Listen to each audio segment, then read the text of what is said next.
consciousness, creativity in the brain. So one of the places where I find this so interesting, the indigenous perspective, 5,000 years of indigenous wisdom. It's not scientific, but it is accurate. And it helps us to understand our relationship to ourselves, to life, to the earth, to the past, and the way we work together. Science is only about 300 years old, and the scientific perspective that you and I are all steeped in. And even if we've done so much work on our own to transcend our Western culture, Western traditions, we have all been steeped in the belief that we live in a world of struggle, a world of competition, survival of the strongest. We've all been told when we're kids we live in a dog-eat-dog world. And these ideas, they're not that we talk about them every day, but they're so much a part of our culture because science began to disseminate them in the 1800s, early 1900s. Our civilization is based upon these ideas of struggle, competition, survival of the strongest. The economic system that's breaking right now in the world is based upon survival of the strongest. The way we're trying to solve our problems in the Middle East, the way we're trying to solve the problems of diminishing resources. And the old thinking is no longer working. And the reason it's no longer working is because those beliefs are based, we now know, in principles that are false assumptions of science. Both Bruce and I talk about new discoveries. So these aren't our opinions or hypotheses or theories. It's peer-reviewed science has now overturned 300 years of traditional scientific thinking and is telling us that nature is actually based upon a model of cooperation and what biologists call mutual aid. And we all know competition happens, but it's not the rule, it's the exception. We now understand that life is not a random event. It is something very, very specific that happened, and the DNA is telling us this, that human life is not a random event. The fossil evidence is telling us this. Civilization is older than 5,000 years old. The archaeology is pushing advanced civilization, technologically advanced civilizations back into the end of the last ice age 13,000 years ago. All of this changes the way we think of ourselves, and it changes the way we go about solving our problems. So that's the good news. The flip side is there is a reluctance, and in some cases, a staunch resistance to sharing this in the mainstream. So you're not seeing this in mainstream television, mainstream documentaries. Public classrooms and textbooks are not sharing the new discoveries. So we have an entire generation of young people now who are being steeped in the false assumptions of science that have led to the problems that we're facing right now. And they're being asked to solve them through the same thinking. So my question that I've asked is, how can we possibly meet the issues of our time if we're not even honest about the issues? And we can talk about this as much as you like, but I'm going to share with you right now, you are not being given the facts of climate change. It's not what you're being told publicly. You're not being given the facts of the global economic meltdown. It's not being shared. I was in Zurich, and in Zurich it's common conversation. You get to this country, people don't even know about what is actually happening at the root of the financial system of the world. So it is a fact that we're living what is now being called a time of extremes. It doesn't mean they're bad things or good things, it just means they're really big things. And the thinking of the past will no longer work to solve the problems and the issues. And that opens the door to new possibilities. That's why we're speaking and sharing at the UN tomorrow. And one of the keys for me, and one of the principles, this is where it all comes together, is in the indigenous peoples that I've spent time with, the women and the men, the families, the elders. Oh yeah, shut your cell phones and pagers. The key for these people, they had been through times in their history very similar to what we're living through in ours right now. And if we have the wisdom, we can learn from what worked with them and what didn't, and the things that worked, do a lot of, and what didn't work, stop doing it in our time. Resilience is the word that comes up again and again. And when you talk about resilience in the Western world, the modern world, there's a sense that resilience, and it's actually defined as the ability to return to a normal functioning, or the ability to spring back after a traumatic event on a personal a community or a national or global event has happened. And that kind of resilience, we're all familiar with it. It's worked in the past. We've experienced it in our lives. There's an expanded form of resilience, and the Stockholm Resilience Center is pioneering a lot of the work with this. It's a way of thinking and living that makes room for the extremes in our lives each day, so we can actually thrive in the midst of the extremes because we have allowed for them in the thinking and living, rather than trying to live our lives as if this change is not happening and then acting surprised when something goes wrong, like a severe weather event. We're going to see the severe weather events because we are in a cycle of climate change that's here to stay, at least for our lifetimes. As a geologist, I can tell you the ice cores of Antarctica, I have no political agenda. So, and I have no academic credibility to defend. I can tell you exactly what those ice cores are saying to us, and it's not what we're hearing on mainstream. What you're hearing on the mainstream is a negotiated story, and they're quick to tell you that. It's a negotiated story that's left out some of the vital details. So the good news is that we already have all the solutions. For every major issue, all the big problems in our world, we have the solutions, and Bruce and I talk about this all the time. The greatest crisis, I think, that we're facing is a crisis in thinking that has yet to make room in our lives for the solutions that already exist in the world. We have enough food to feed every mouth of every human on this planet. Right now, there's no shortage. The food is not the problem. It's the politics and the thinking that won't allow it to get in the right places.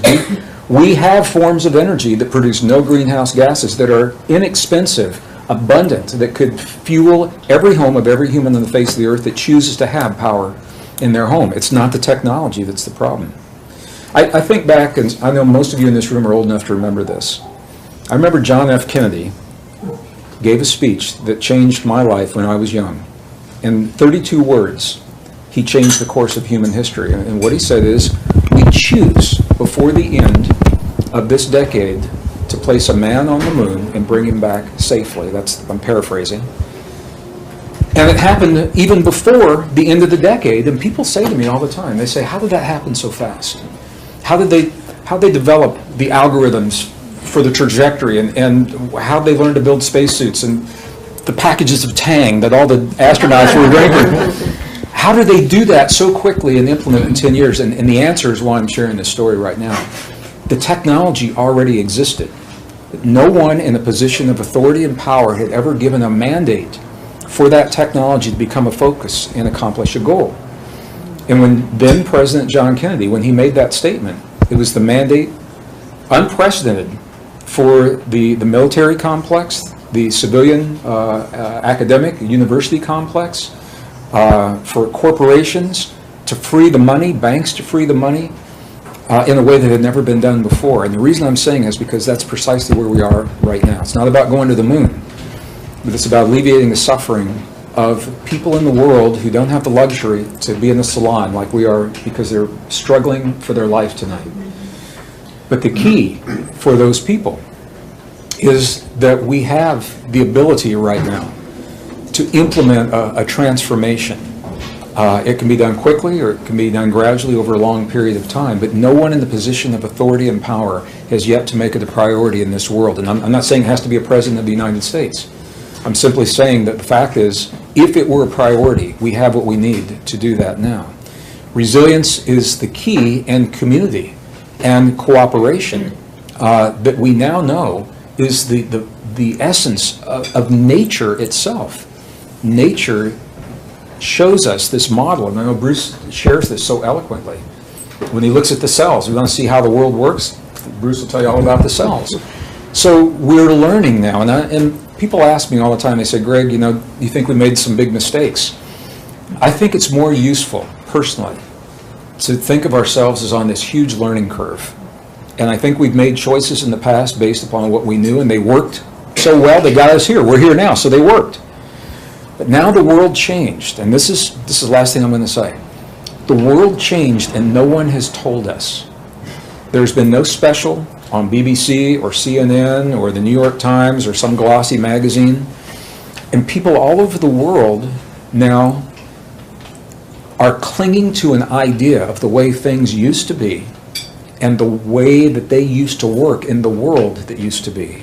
And they're waiting for that world to return. And those are the people that are hurting and struggling right now because that world is gone. And because it has not been acknowledged in the mainstream, and this is something I think we all can, and Alan, you help with your films, doing this beautifully. Because it hasn't been acknowledged, we have never had the opportunity to mourn the passing of a way of life that we all have mastered, and in the same generation that we mastered it, it has disappeared. And in the mourning and letting go, that is what frees us to embrace the new world, beautiful world, powerful world that's emerging. But unless that can be shared on a broad, general, mainstream basis with everyday people, they're still thinking that we're in a temporary world that's struggling, and they're waiting for the normal to come back, and they put their lives on hold. They're not, I know people, I tell this story in one of my books, they're not having babies, they're not buying homes, they're not sending their kids to school because they're waiting for things to get back to normal. And it's a normal that can never happen because that world is gone and no one told us. So our prayer, individually and collectively and through the work that Source of Synergy Foundation, Synergy is what it's all about. That's why it's such a perfect name for your organization. And the Source of Synergy Foundation, I think, is a beautiful example of the kind of organization that is emerging that transcends the polarities and the differences. E.O. Wilson says this beautifully. He says the world from this point forward is going to be run by synthesizers. People that can take a lot of information from a lot of different places and make the right decisions at the right time and think critically about it. So it's no longer enough to be an expert in one field because the world doesn't know those boundaries. But we're being asked to draw from everything that we know and to synergize it in a way that we've never done before. So as the world changes in ways that we're not used to, faster than we've ever seen, our lives are changing as well. And we're all learning together. And this is where I think the synergy of the ancient and the indigenous wisdom, married with the best science of today, through community resilience is the key to bring us full circle. And that's where I'm going to stop right now. Thank you. 15 minutes. So ladies and gentlemen, please help me give a warm welcome. Give it up for Bruce. I love this man, obviously. No, what you don't know is he was a rock promoter, and I was a musician long before we were authors. So if this whole gig doesn't work out for us, we're going back to the music business. Just so you know. I so appreciate that. I also appreciate, number one, being in this environment of Len and Emily says, infused and permeated with an energy of love, which we all know and we all feel. And that's really important because our love does permeate a structure and it does change the world, and it's a physical reality, which I am new to in my life in the last 20 years now. But what I'd like to talk about is that everything is on schedule. The world is falling apart right on schedule. And we have to understand this, that we've had a belief about what evolution was predicated on, and we always focus on the nature of genes. That we would see that genes were controlling the traits and characters, and as you go up the evolutionary scale, there's going to be more genes and more character and traits evolving from these genes. And it turns out this is totally false. The whole idea about genes has been a totally misunderstood belief system that we bought into, that genes control life. Genes control nothing.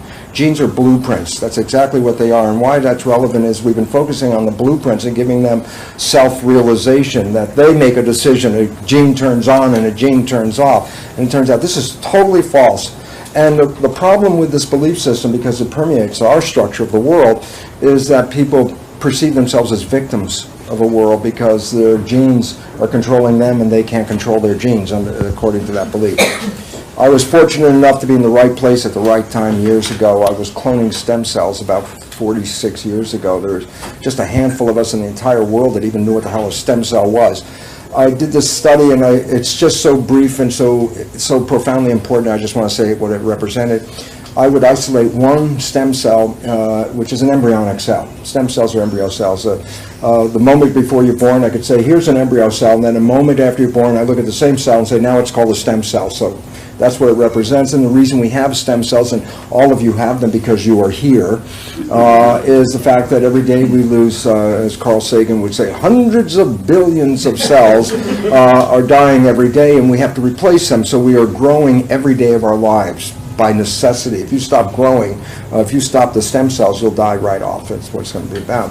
So the point about it is we all have these stem cells, we have these embryonic cells. I'd isolate one cell, put it in a petri dish by itself. It divides every 10 or 12 hours, so after a week I have about 50,000 cells in the petri dish, but they all came from the same parent. So I have 50,000 genetically identical cells in the petri dish.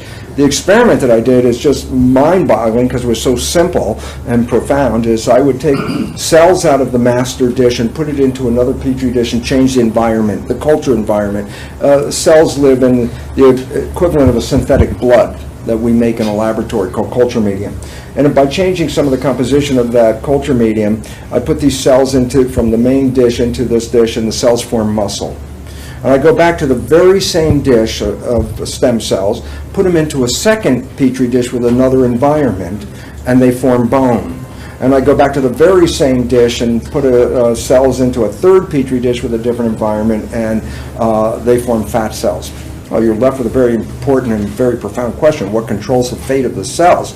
The answer, first of all, they were all genetically identical, so you can't invoke the genes as controlling this. It was the environment.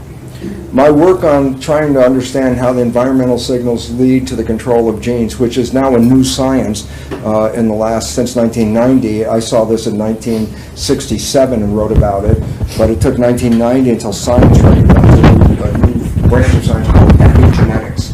And it's the most profound revolution in the world for a very important reason. When I say genetic control, it literally means control by genes. That's the belief, oh, genes cause this and genes cause that, which is false.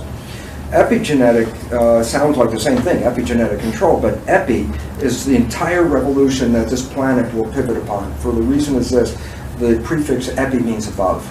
So when I say epigenetic control, then I'm literally saying control above the genes. Well, that becomes important because when we always look for control, we always go to the genes. Now we're saying, well, where's the control above the gene? It led me to an understanding of what's called the cell membrane, the skin of the cell.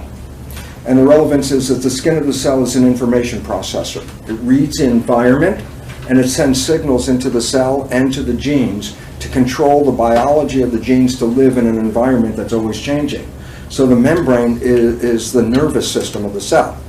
Just to let you know, in the development of a human, the outer layer of the embryo is called ectoderm, it's a skin.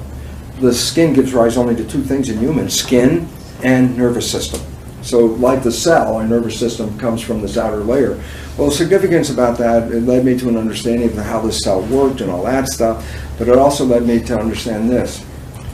Evolution is, the way we perceive it, is a scale of increasing awareness. And so we make a whole evolutionary list. Oh, we start with bacteria, and then there are amoebas, and then there's worms, and then you get to, fish, amphibians, reptiles, birds, mammals, blah, blah, blah. And we see this as one continuous process with imperceptible changes over billions of years. Well, that is a total misperception. The genes do not represent our evolution for a simple reason. The number of genes in a human, which is now, I think, 22,333, is essentially the same number of genes in one of the smallest organisms we work with in a genetics lab. A worm with 1,200 cells has the same number of genes. So basically, the number of genes did not give us the big difference, okay? So basically, we were looking at the wrong thing. It turns out it's this membrane of the cell where intelligence comes from. And the significance of that is the most primitive organisms on this planet are called bacteria. And they are the smallest little cells, and they have like a capsule. They look like little medicine capsules, a lot of them. And the problem with that is the membrane of a bacterium can only get so big because once it reaches the maximum inside this capsule, that's all you can have. So evolution started by creating the bacteria and then multiplying them and creating all different kinds of versions of bacteria, but they were all still limited by their inability to expand their membrane. So by definition, evolution stopped. It couldn't make a smarter bacterium. There was no way it could happen. But evolution saw another way, and the other way was called community. That bacteria started to live in community with each other and put a membrane around themselves. And so they had a closed world, and the bacteria exchanged jobs because there were different kinds of bacteria, and they all exchanged. They exchanged their DNA, and they lived in a community. So the community of bacteria, called a biofilm, is the precursor of the next level of evolution, which is called the amoeba. The amoeba is a community of bacteria living under a skin, okay? Well, then the next level of evolution is what? Make more and more amoebas with variations on a theme. An amoeba has thousands of times more surface area membrane than a bacterium does. So an amoeba is thousands of times more intelligent in its ability. Then comes the interesting part. So the next level, and this is first billion years was basically bacteria, and then the amoebas came in at the end, and then the next billion years or so, billion and a half years, was variations on all the amoebas, which are what? Communities of bacteria with a membrane around them. Well, what happened was this. The amoeba got to a size where it can't get any bigger. Simple reason. It's like a balloon. Once you put water in the balloon, a little bit of water, we can throw the balloon all around the room. But if you put too much water in a balloon, try to throw it, the membrane rips. Well, the membrane rips, the cell dies. What's the point? Even amoebas reached a maximum size where they couldn't create any more membrane and still be viable. Evolution stopped for the second time. And then what happened was the next level of evolution was amoebas got together and formed a community and put a skin around them. And so we, by definition, are a community of 50 trillion amoebas underneath our skin. And they make the society, because the amoebas are the living element. We, by definition, are a community. I'm a community. I'm not an individual. I got 50 trillion citizens living inside. And the relevance about this is very important. There's no new function in the human that's not already present in the amoeba. Amoebas have a respiratory, digestive, excretory, nervous system, neuroendocrine system, reproductive system. Amoebas have an immune system, okay? Relevance is this. A human is the highest level of that community of amoebas and reached its maximum ability for its brain. And all the surface area of the brain with all the folds and gyri, so okay, that's increasing the surface area, but it maximized. The human represents another endpoint. And then what happens at an endpoint is the individuals come together in a community and form the next higher organization. The evolution that we are facing right now is the evolution of the next higher level of organization, where every human is a cell in the body of a superorganism that's forming, and that superorganism is called humanity. So we are coming together to create a new structure. The falling apart of the existing structure is a necessary requirement before the new structure can be built. We can't build it on the faulty foundation that Greg mentioned, and both of us have it in our books. It's a faulty foundation. You can't survive with this way we've been living. So the falling apart of society is a necessary step in the evolution. Rather than to be feared, it should be welcomed, is because if we don't do it, the inevitable end is coming, because science has already told us we're going extinct. And that's because of the way we live with each other and the way we live with the planet has been destructive of the system. So we're on the edge of a system falling apart and a new system beginning. Well, this is where you come in very critically into this, because it's the formation of a community. Out of what and from who? Where's it coming from? We've got 7 billion people. And so to give the analogy, which you've heard, but now it really makes sense if you understand it, a cell is a miniature human, as I said. It has all the functions. So I say, go inside the body of a caterpillar. And it's got, let's say, 7 billion cells in there, and they're all working together. Some of them they have different jobs. It's really important. Some do muscle work, some do digestion work, some do blood system work. They have jobs. They all work together in a community. And as the caterpillar is growing, the environment and the economy is booming. You know, it's growing, everybody's happy, everybody's working, everything's cool. And then it reaches a plateau where the caterpillar can't grow anymore. And that is a problem, a finite problem, because all these cells that were doing jobs like moving the caterpillar around or digesting the food, well, we're not moving, we're not even taking in any food. What does it mean? The system starts falling apart. Many of the cells actually commit suicide, which in biology is called apoptosis. And there's a complete dissolution of the structure. But what's most important about that is in the midst of this dissolution, there are specialized stem cells called imaginal cells. And imaginal cells carry a vision of a different world. They're genetically identical to all the other cells, but they carry a different vision of a world.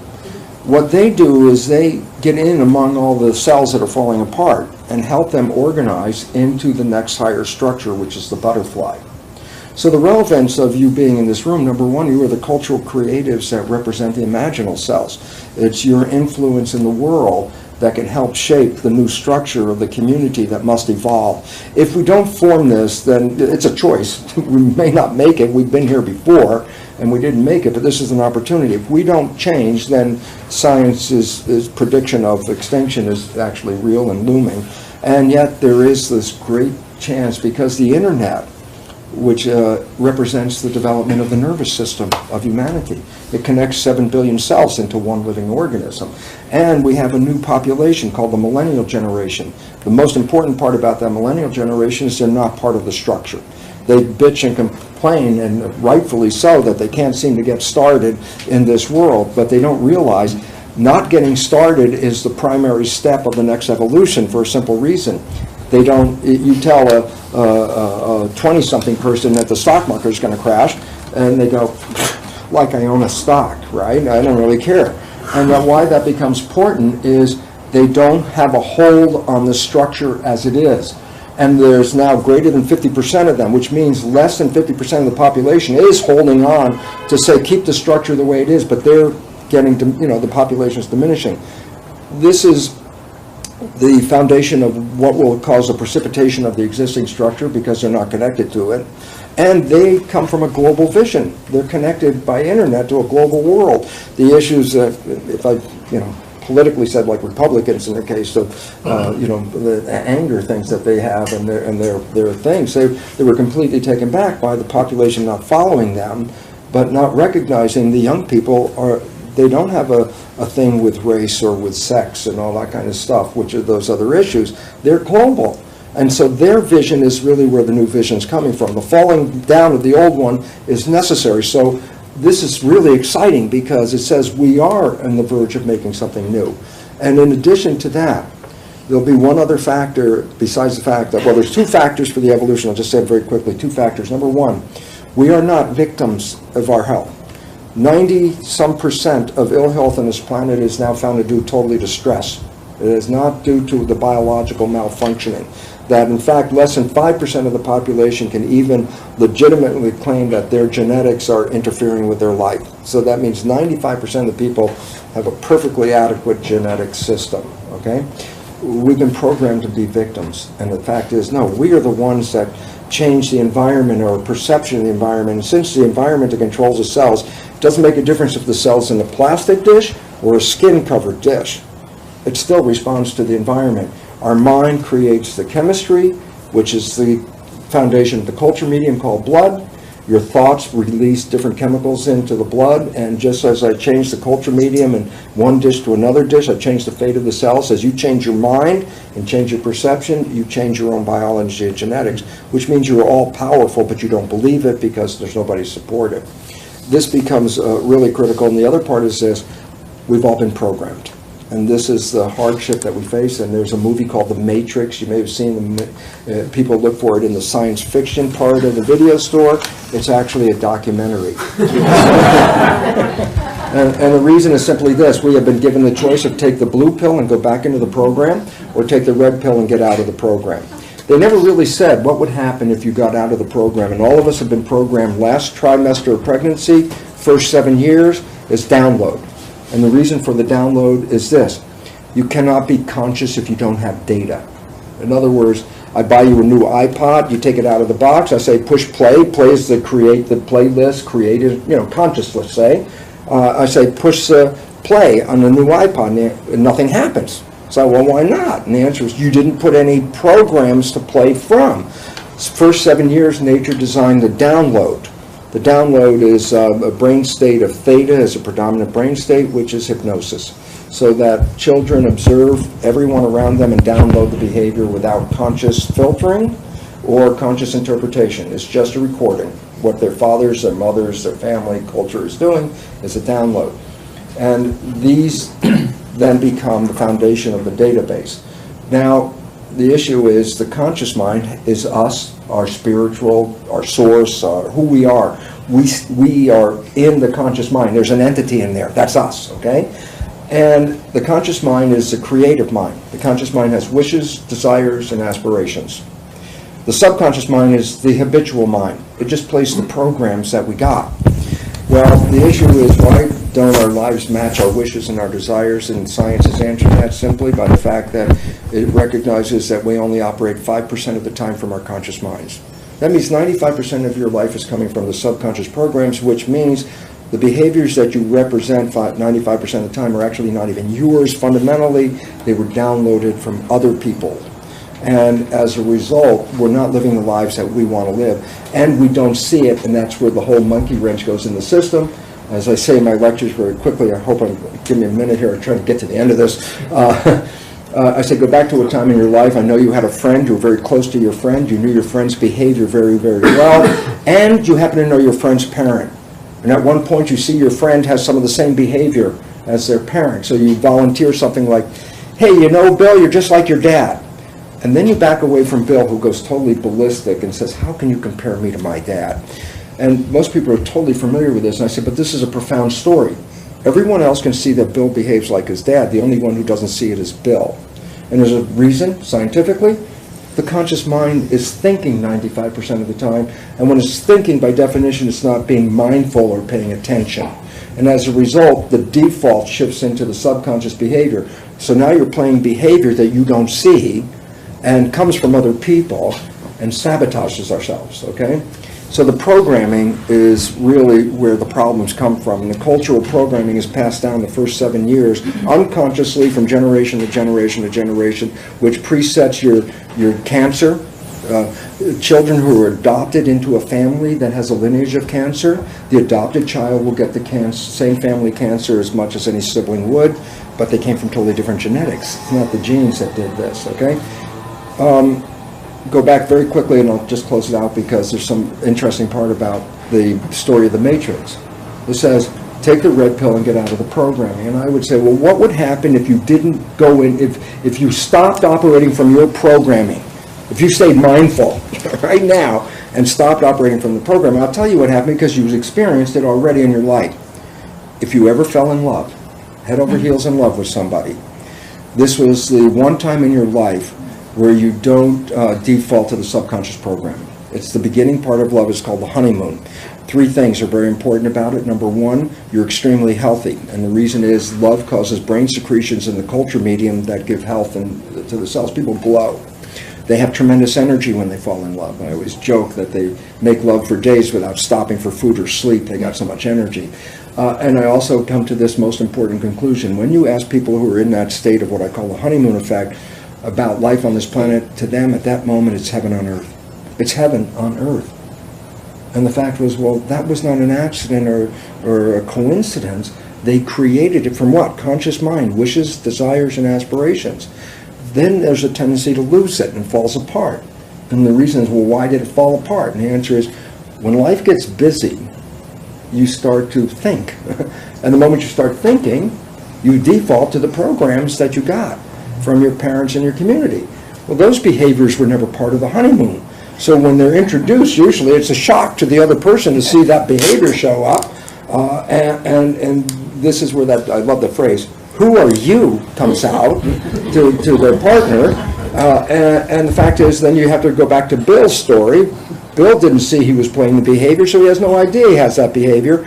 So when a couple start to argue over the behavior that shows up and one doesn't even know they played the behavior, that's where the thing starts falling apart and compromises start coming in.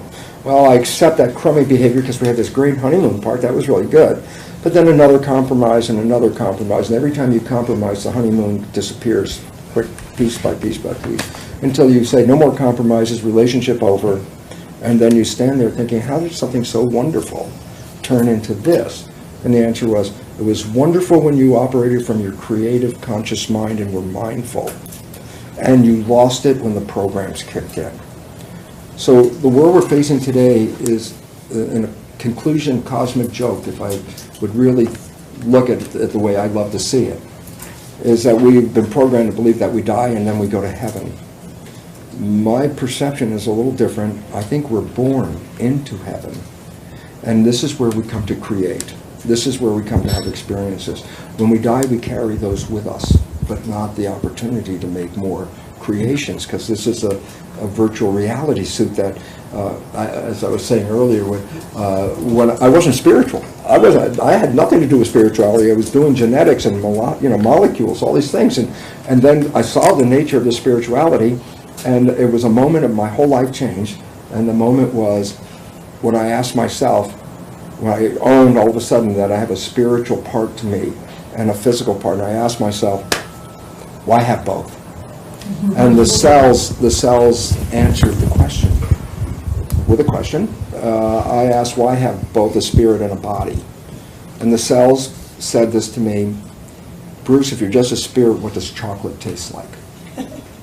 And all of a sudden I realized that's a short way of saying all the experiences, the emotions, what you see with your eyes, what you hear with your ears, what you taste with your, what you feel and touch and smell, all of that is derived from this cellular machine that converts the sensations of our world into vibration, and the brain sends the vibration back to source. And I realized, biggest mistake in my whole life, because as males, what was the programming? Males were programmed not to be sensitive. Because if we were sensitive, then we were sissies. So we got to the point of how insensitive we can be. Well, hit me and see if I cry. That's the, that was the test. I'm so insensitive, you can hit me. And then, of course, we grew up in a world with all these women with all their sensitivity, because that's allowed.